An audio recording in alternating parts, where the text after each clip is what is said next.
অবশেষে আমিও চলে এলাম জামাই ষষ্ঠীর ভিডিও নিয়ে।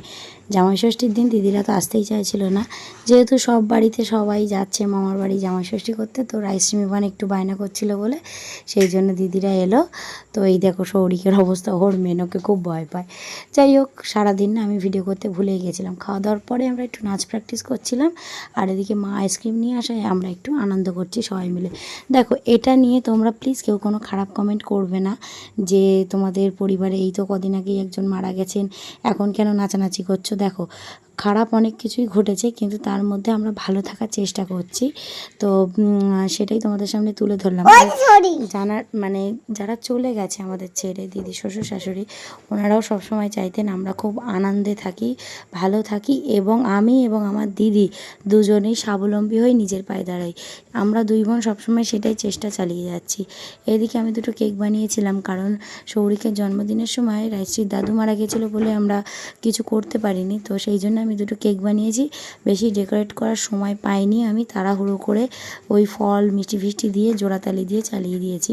সত্যি কথা বলতে কোনো ভিডিওই করিনি, তোমরা দেখেই বুঝতে পারছো। খাওয়া দাওয়ার ভিডিও কিছুই করিনি, জাস্ট একটু আনন্দ করছিলাম, সেটাই তোমাদের সঙ্গে শেয়ার করলাম। তোমরা প্লিজ এই ভিডিওটা দেখে আনন্দ পাও, কেউ কোনো খারাপ মন্তব্য করবে না। আর বাইরে প্রচণ্ড মেঘ করেছিল, তার জন্যে আর বেশি ভিডিও আমি করতেও পারিনি।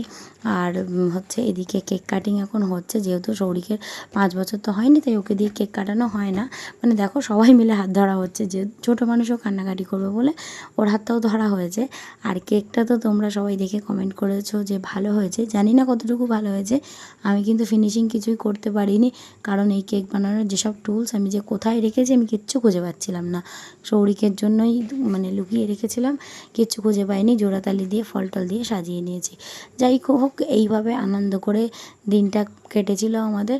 আমরা খুব আনন্দ করেছি, কারণ অনেক খারাপের মাঝেও একটু ভালো থাকার চেষ্টা তো করতেই হবে, বলো। ছোট্ট একটা জীবন, এই জীবনে যদি আনন্দ না করি তাহলে কী বা করবো। আর বিশেষ করে বাচ্চাদের মুখের দিকে তাকিয়ে আমরা যদি মনমরা হয়ে বসে থাকি, ওরা যেহেতু ওদের দাদুর খুব অ্যাটাচ ছিল, তো ওরা খুব একটু মনটা খারাপই করে।